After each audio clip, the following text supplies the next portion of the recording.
जय मसीह की प्रियो, आप सभी का स्वागत है हरीश बाइबल यूट्यूब चैनल में। आज हम बाइबल की सबसे अद्भुत और रहस्यमयी पुस्तक प्रकाशित वाक्य की शुरुआत में चलते हैं। ये पुस्तक उस दर्शन पर आधारित है जो प्रेरित यूहन्ना को पतमोस द्वीप पर मिला।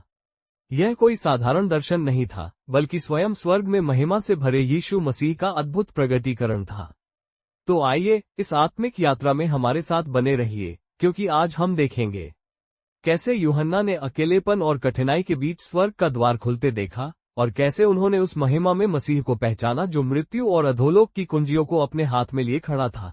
पतमोस द्वीप पर यूहन्ना का निर्वासन। प्रेरित यूहन्ना, जिन्हें प्रेम का प्रेरित कहा जाता है, यीशु के सबसे करीबी शिष्यों में से एक थे। उनका जीवन आसान नहीं था। परंपरा कहती है कि उन्हें यीशु के कारण कई बार यातनाएं दी गईं। जब रोम के सम्राट डोमिशियन ने ईसाइयों पर अत्याचार बढ़ा दिए, तब यूहन्ना को पतमोस नामक एक सुनसान द्वीप पर निर्वासित कर दिया गया। पतमोस छोटा सा पथरीला द्वीप था, समुद्र के बीचों बीच।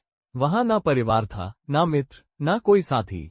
लेकिन वहीं उस एकांत और कष्ट में परमेश्वर ने अपने सबसे गहरे रहस्यों को यूहन्ना पर प्रकट किया। ये हमें ये सिखाता है कि जब लोग हमें अकेला छोड़ देते हैं, तब भी परमेश्वर हमें नहीं छोड़ता। बल्कि कभी कभी सबसे महान दर्शन हमें हमारे अकेलेपन और दुख के बीच मिलते हैं। स्वर्गीय दर्शन की शुरुआत, बाइबल कहती है, प्रभु के दिन मैं आत्मा में था। प्रकाशित वाक्य अध्याय 1:10। यूहन्ना प्रार्थना और आत्मा में लीन थे। अचानक उन्होंने एक बड़ी आवाज सुनी, जैसे किसी तुरही की ध्वनि। वो आवाज कह रही थी, जो कुछ तू देखता है उसे पुस्तक में लिख और एशिया की 7 कलीसियाओं को भेज। यूहन्ना ने मुड़कर देखा, और जो उन्होंने देखा वो अत्यंत अद्भुत था। उन्होंने 7 सुनहरे दीवट देखे, और उनके बीच में मनुष्य के पुत्र के समान एक व्यक्तित्व खड़ा था। उसका वस्त्र पांव तक लटकता था और छाती पर सोने का पट्टा था। उसका सिर और बाल ऊन जैसे उजले, और उसकी आंखें धधकती आग जैसी थीं। उसके पांव पीतल जैसे चमकते थे, और उसकी वाणी बहुत से जलधाराओं के शब्द जैसी थी। उसके दाहिने हाथ में 7 तारे थे, और उसके मुंह से 2 धारी तलवार निकलती थी। उसका चेहरा सूर्य की तरह चमक रहा था। यूहन्ना इस दर्शन को देखकर भय से उसके पांवों पर गिर पड़े।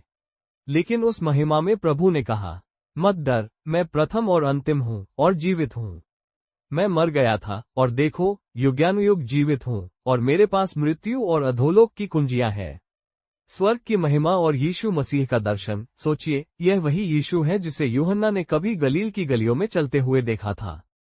वही यीशु जिसे उन्होंने क्रूस पर पीड़ा सहते देखा था।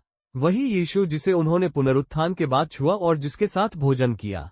लेकिन अब वही यीशु महिमा और शक्ति से भरा हुआ है।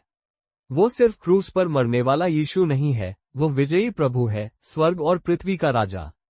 ये दर्शन हमें याद दिलाता है कि मसीह सिर्फ एक ऐतिहासिक व्यक्ति नहीं है। वो आज भी जीवित है, महिमा में रूप में स्वर्ग में विराजमान है। उनकी आंखें सब देखती हैं, उनका वचन तलवार की तरह तीक्ष्ण है, और उनके हाथ में हमारी जीवन की कुंजियां हैं। जब यूहन्ना इस दर्शन को देख रहे थे, तब परमेश्वर उन्हें भविष्य की बातें भी दिखा रहे थे। कलीसियाओं की स्थिति, अंत समय की भविष्यवाणियां, और परमेश्वर की अंतिम विजय। संदेश आज के लिए। आज जब हम इस दर्शन को पढ़ते और सुनते हैं, तो ये सिर्फ यूहन्ना के अनुभव तक सीमित नहीं है। ये हम सबके लिए है। जब हम अकेलेपन से गुजरते हैं, याद रखिए कि परमेश्वर सबसे करीब होता है। जब जीवन अंधकार में लगता है, तब भी यीशु मसीह जीवित और महिमा में प्रभु है।